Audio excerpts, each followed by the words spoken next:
Hey, welcome back fellow creators. Today's algorithm update is loaded with lots of new and intriguing information on the platform. In fact, during my research this past week, I found, according to several reports, that TikTok is still the most downloaded non-gaming app worldwide thus far in 2021. So rest assured that your potential audience isn't going away anytime soon. Today's video is going to break down the 5 major platform updates that you really need to be in the know about heading into these next few months on TikTok. A few of these actually completely took me by surprise, but objectively I do feel that they are all positive things. They're all for the betterment of TikTok culture, so I'm super excited to jump right in.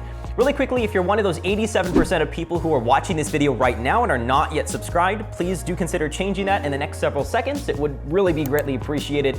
My only other request is that you do stick around and watch this video until the end, as I have saved the best updates for last. So without further ado, let's begin the video here and let's talk TikTok. That being said, let's go ahead and kick things off, starting with number 5. One of the biggest changes has been the upgraded analytics. Now, as many of you have probably already realized, especially if you're taking a look at the numbers on your videos, TikTok recently rolled out a few new analytical features that show you the daily increase or decrease on certain video metrics. Now, I'll be honest, when I heard that TikTok was rolling out some new analytical features in 2021, I had my hopes that it would be a feature that would allow you to see how many followers came to you from specific videos and really track that conversion ratio, which I still have my fingers crossed for, but what they gave us here was pretty cool anyway. So what exactly do these analytical features allow us to do? What additional insights do they give us? Well, let's take a look at a video example. So looking at these analytics on screen, we can see that since yesterday, the average watch time has actually decreased by 0.01 seconds. It's right here in red. Now, likewise, if we scroll down to audience territories, we can see right here in blue that the total viewers have actually increased by 3 since yesterday. Obviously, this is very small. I would consider this a dead video, but we wouldn't really know how many views were fluctuating or increasing or decreasing if we didn't have these metrics beyond what we might guess simply by remembering what the video was at yesterday. And so these new analytic features are great insights into the pacing and overall trajectory of your content, because I'm sure a lot of you realize this as well, but one of the fundamental factors that influences virality on TikTok is having a video increase its watch time, or at the very least, maintain an impressive watch completion ratio throughout the millions and millions of views that it receives. When videos stop their exposure on the For You page, it's partially because after another 100,000 views, the watch time has decreased by, let's just say, 2 seconds, which these new analytic features now give us insights to. And that's one of the reasons why a lot of those videos just come to a dead halt. And so if this seems to be the circumstance with your content, people are losing tension just too fast, you might consider restructuring your content, or at the very least, cutting back the video duration, because it's too long for people to stay interested.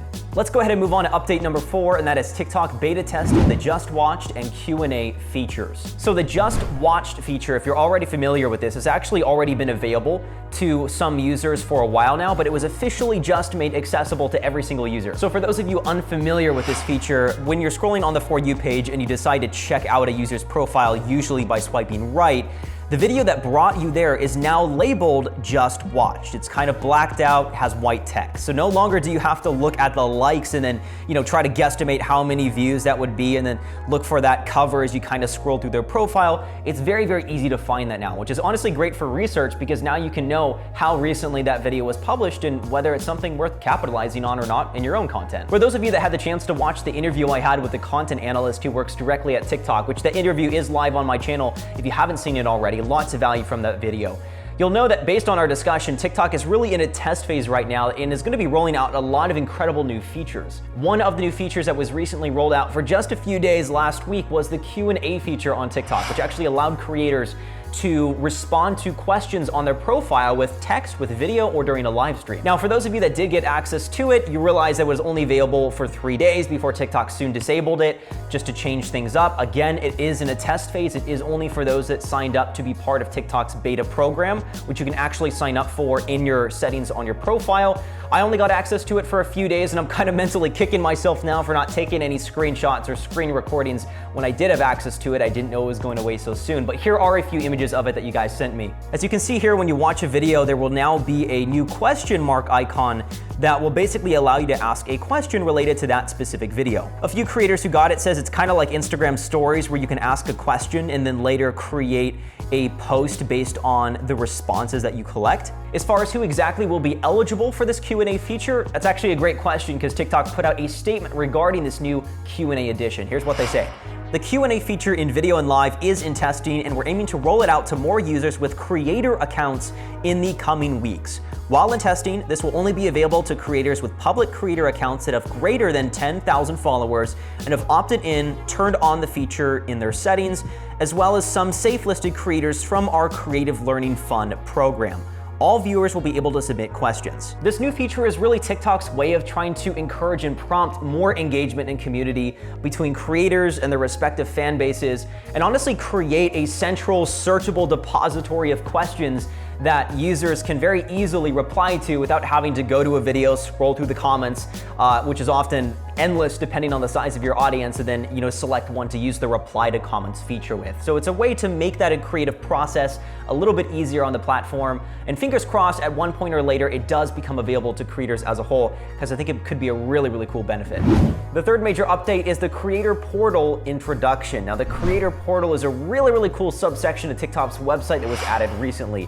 And you can actually access this on your profile by going to account settings and then scrolling down to the Creator Portal tab. It's basically an online hub filled with educational resources for creators trying to learn the basics on how to get started on TikTok. It's basically TikTok's way of trying to decomplexify the user interface on TikTok and help creators really just get off on the right foot, especially if they're beginners on the platform. Because a lot of people really are clueless, especially when they first hop on TikTok. Now, a lot of this information that you're gonna find in the Creator Portal, it is very basic information. A lot of what we talk about in these videos, case in point, is already more advanced, at least for the time being, but they do highlight a lot of the same principles that we talk about. But I will say it is a great new resource to point creators to if TikTok is just a new social media landscape for someone that you know. I'll leave the links down below in the description of this video if you want to go ahead and check it out, or you can access it via your TikTok profile. I'll also mention too that TikTok is highlighting on their own social media profiles a lot of creators who are utilizing and implementing the tips and tricks taught in the Creator Portal and are hashtagging their videos with hashtag Creator Portal, which actually, as of the time of filming this video, is one of the biggest hashtags on the platform. So make use of it as if you can. It could be some extra exposure. Coming up on the top 2 major updates for TikTok were things that creators need to be aware of. Number 2 is the restriction on copyrighted sounds. Now, we don't want to spend a whole lot of time on this idea, but if you are part of our Let's Talk TikTok community group, you'll know that a common complaint recently has been a lot of creators getting videos taken down or audio muted because of audio that is unavailable. They're not able to post a video because of a certain sound, or they'll end up posting the video only to find that a day or a week later, it'll be muted. Now, I will mention that since the beginning of 2021, TikTok has really started to implement more of a massive crackdown on audio and music that is not uploaded through their sound library. This is the route that a lot of mainstream artists have to go in order to feature and have their tracks distributed on TikTok, and you're starting to see a lot of individual creators editing some sort of popular audio into their videos and then uploading that exclusively to TikTok. The same is true with soundtracks from films or TV shows. You hear a lot of record label companies, distribution companies, even corporations like Pixar or Disney wanting their cut when it comes to their property being distributed, even if it's audio on a platform like TikTok. And it's becoming a little harder and harder to get away with editing these into your video. And in fact, a great example was the Ratatouille theme from the movie that was actually a source of a major culture trend a couple of months back, and a lot of people saw major success with their videos, but fast forward 3 weeks later and it got muted across the entire platform because someone initially independently uploaded that audio to the video that set the trend off in the first place. So I think the takeaway here is just to be aware of this. I'll be completely honest, I'm not entirely sure as of yet where the fine line is between what kind of audio is exclusively allowed that may be already copyrighted than what is already doing well on TikTok. But as best as you can, try to pull audio from TikTok's sound library versus taking your own creative liberties and editing a DJ Khaled track into the background of your content. So as original as you can keep it, the better, or also, just pay attention to what's already established on TikTok, and you should be fine if you do that. I think one of the biggest changes on TikTok, and then we'll talk about the algorithm right after this, is the implementation of the super like. So the super like, which is a really interesting, enhanced version of the like feature, has recently officially been introduced on TikTok to all available users. And basically what it is when you're watching a video,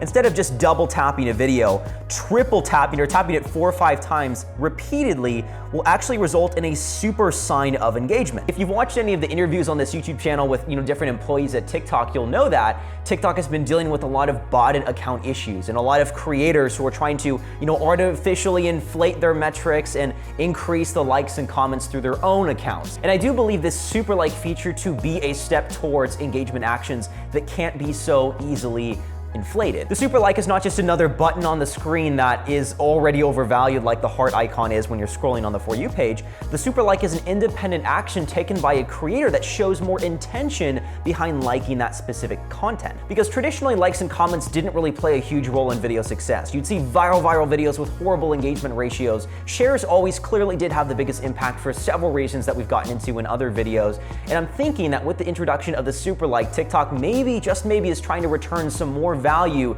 to these previous metrics. Now, it is a new metric, so you'll have to give you some time to research this just to see if it has any weight for video success. We've got a couple people in our Let's Talk TikTok Facebook group kind of doing some experiments with this.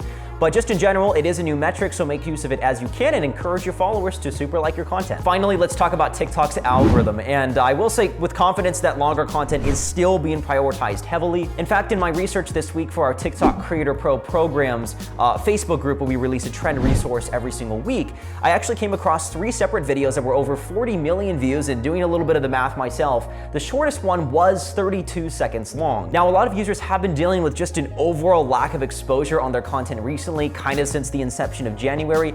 A lot of people have theorized and attributed this to the near end of the pandemic being imminent, and there's just less traffic on TikTok in general. That very well may be the case, and I'm certainly willing to entertain that possibility, but I also think it's primarily caused by the upgrades to the platform internally. A lot of the features that we talked about, the beta testing, a new algorithm that prioritizes the time spent on a video and not just the percentage of it watched. Now, I do want to give you a little bit of an action step, and a structure that seems to work really well for content recently is storytelling, some sort of story appeal where you hook users' attention and you bring them along on some sort of a journey. If you have an experience to share or an event that you want to narrate on the platform, consider structuring in your content in a way that it identifies what is going to happen later on in the video. We call this the promise to payoff structure, and we talked about it in several videos. It sounds like a very simple approach, but your audience, your viewer, needs to know within those first 3 to 5 seconds of the video why they should spend the next 30 seconds on your content, because the attention span of users on the platform is unbelievably short. So that pretty much sums up this video. I sincerely hope you found it helpful. If that subscribe button down below is still red,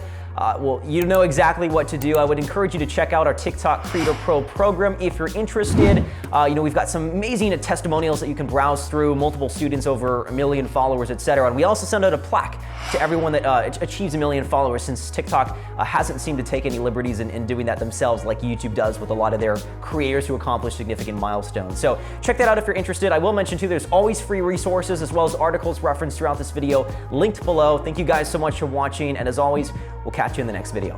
Take care.